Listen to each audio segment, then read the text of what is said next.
നമസ്കാരം. പ്രേമരാജ് പുന്നാട്. ഞാൻ ഈ രാഷ്ട്രീയപരമായ കാര്യങ്ങൾ ഒഴിവാക്കാൻ പരമാവധി ശ്രമിക്കലാണ്.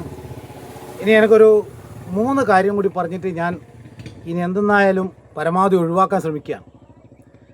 പക്ഷേ പിന്നെയും ഓരോ വിഷയങ്ങൾ വരുമ്പോൾ പ്രതികരിക്കാതിരിക്കാൻ പറ്റാത്തൊരു സാഹചര്യമാണ്. ഈ ഓരോ വീഡിയോയിൽ തന്നെ 2 പ്രതികരണങ്ങൾ നടത്താം. അധികമായാൽ പ്രശ്നമാണല്ലോ. ഇപ്പോൾ കമൻറ്റുകളുടെ അല്ലെങ്കിൽ ഭീഷണികളുടെ തെറികളുടെ ഘോഷയാത്ര ഉണ്ടാകും. എങ്കിലും പറയാതിരിക്കാൻ പറ്റില്ല. ആരെങ്കിലും ഒരാൾ പറയണ്ടേ.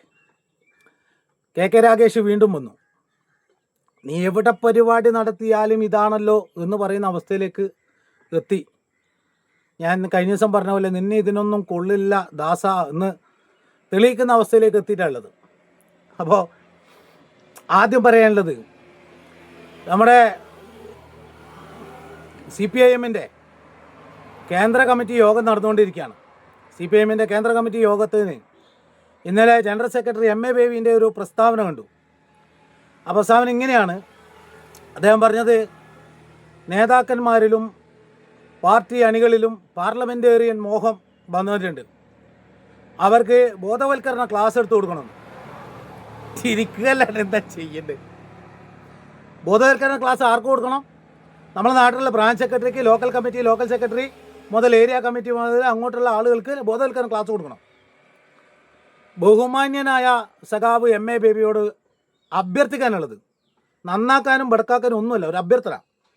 ആദ്യം പോളിറ്റ് ബ്യൂറോയിൽ ഒരു ബോധവൽക്കരണ ക്ലാസ് നടത്തുക. പാർലമെൻറ്റേറിയൻ മോഹം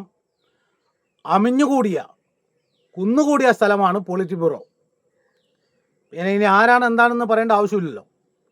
അനധികൃതമായി പോളിറ്റ് ബ്യൂറോയിൽ നിൽക്കുന്ന ആളുണ്ട്, അദ്ദേഹത്തെ ഒന്ന് പറഞ്ഞ് മനസ്സിലാക്കി കൊടുക്കുക. കമ്മ്യൂണിസ്റ്റ് പാർട്ടിയിൽ ഇങ്ങനെ പ്രായത്തിൻ്റെ ഒരു പ്രശ്നമുണ്ട്, ഇങ്ങനെയൊരു നിയമമുണ്ട്. പ്രായത്തിൻ്റെ വിഷയവുമായി ബന്ധപ്പെട്ട് വേറൊരു വീഡിയോ ചെയ്യാൻ ഞാൻ ഉദ്ദേശിച്ചതാണ്. പക്ഷേ ഇത് പറയണ്ടേ. പേര് പറയുന്നതിന് മടിയൊന്നുമില്ല.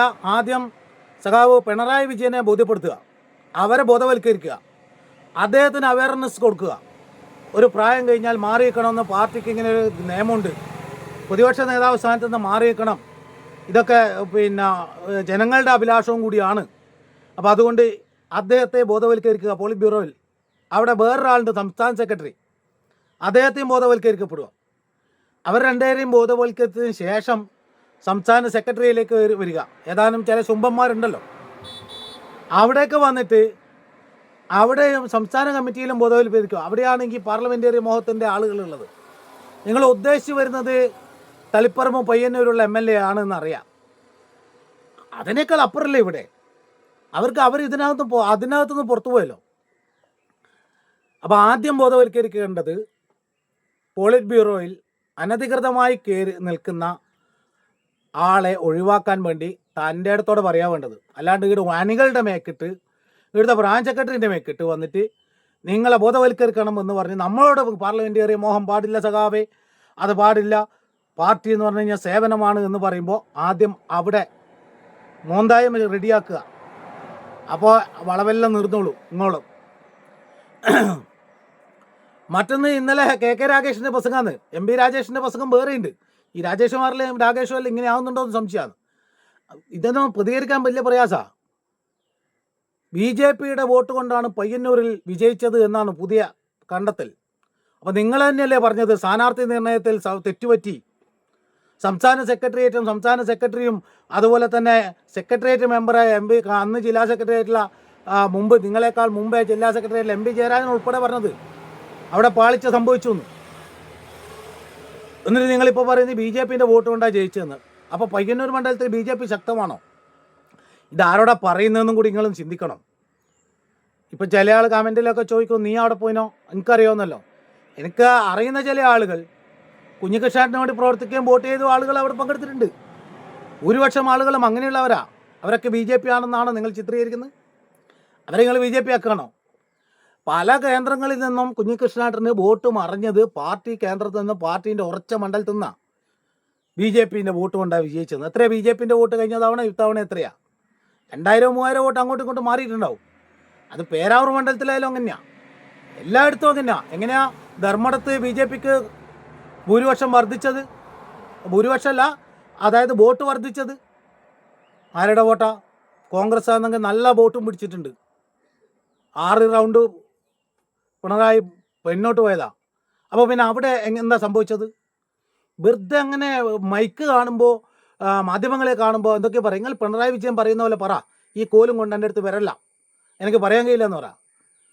BJPൻ്റെ വോട്ട് കൊണ്ടാണ് ജയിച്ചതെന്ന്. പക്ഷേ തളിപ്പറമ്പിലേക്ക് വരുമ്പോൾ അത് അവിടെ ഒരു ചെക്കുണ്ട്.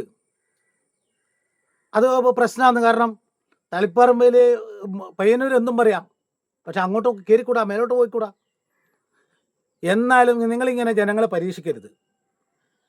പയ്യന്നൂരുള്ള ജനതയെ ഉൾപ്പെടെയുള്ള ആളുകളെ നിങ്ങൾ പരീക്ഷിക്കുന്നത്. അവിടെ സഖാക്കൾ ഉൾപ്പെടെയുള്ള ആളുകൾ, എൻ്റെ അറിവ് ശരിയാണെങ്കിൽ, അവർ വോട്ട് ചെയ്തിട്ടാണ് കുഞ്ഞികൃഷ്ണൻ ജയിച്ചത്. BJPൻ്റെ വോട്ട് ലഭിച്ചിട്ടുണ്ടാവാം.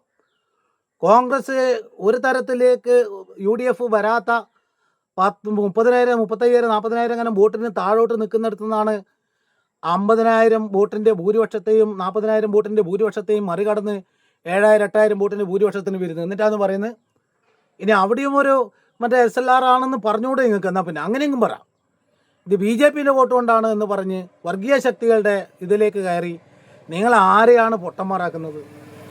അവിടെ വന്നുകൂടിയ ജനങ്ങൾ ഉൾപ്പെടെ വോട്ട് ചെയ്തിട്ടാണ് അവർ ജയിച്ചത്.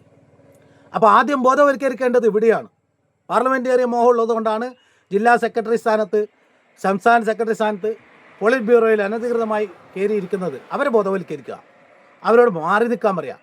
അല്ലെങ്കിൽ ഇലക്ഷനിൽ ഇത്രമാത്രം ദയനീയ പരാജയം നേരിട്ടെങ്കിൽ സ്വമേധയ ഉത്തരവാദിത്തം ഏറ്റെടുത്തുകൊണ്ട് ഞാൻ മാറി നിൽക്കുന്നു എന്നൊരു സന്നദ്ധയെങ്കിലും പ്രവർത്തിക്കാൻ ഇവർക്ക് പറ്റണം. അയ്യോ അച്ഛാ പോകല്ലേ എന്ന് പറയുന്ന ഒരു സംഭവം ഉണ്ടല്ലോ, അതുപോലെ ആളുകൾ പറയിപ്പിക്കാൻ വേണ്ടിയെങ്കിലും ഒരു സന്നദ്ധത പ്രകടിപ്പിക്കാൻ കഴിയണമായിരുന്നു. എന്നിട്ടിപ്പോൾ അണികൾക്കും മെമ്പർമാർക്കും താഴെയുള്ള ആളുകൾക്കും മറ്റുള്ളവർക്ക്, സംസ്ഥാന കമ്മിറ്റി മുതൽ ഇങ്ങോട്ടുള്ളവർക്ക് ബോധവൽക്കരണം, പഠിപ്പിക്കൽ ആദ്യം പോളിറ്റ് ബ്യൂറോയിൽ നടക്കട്ടെ. പൊങ്കാലകൾ വരട്ടെ, നിങ്ങൾക്ക് അഭിവാദ്യങ്ങളല്ലാതെ മറ്റൊന്നുമില്ല, അഭിപ്രായങ്ങൾ തുറന്നു പറയലാണ്. ഈ 2-3 വീഡിയോ കൂടി ചെയ്തിട്ട് ഈ രാഷ്ട്രീയ വിമർശനം നിർത്തില്ല. കാരണം എന്താ വെച്ചാൽ ഇതിങ്ങനെ തുടർമാനം വന്നുകൊണ്ടേയിരിക്കും, നിങ്ങൾ നിർത്തൂല. പിന്നെ അത് വെറുതെ നമ്മൾ ആളെ വെറുപ്പ് വാങ്ങിയിട്ട് കാര്യമൊന്നുമില്ല. കാരണം കാര്യം പറയുമ്പോൾ മനസ്സിലാക്കാൻ പറ്റുന്നില്ല, അവരങ്ങ് വെറുക്കുകയാണ്, അവരേതോ ലോകത്താണ്. അപ്പോൾ ആദ്യം ബോധവൽക്കരണം നടത്തേണ്ടത് ബേബി സഖാവിനോട് പറയാനുള്ളത് പോളിറ്റ് ബ്യൂറോയിലാണ്.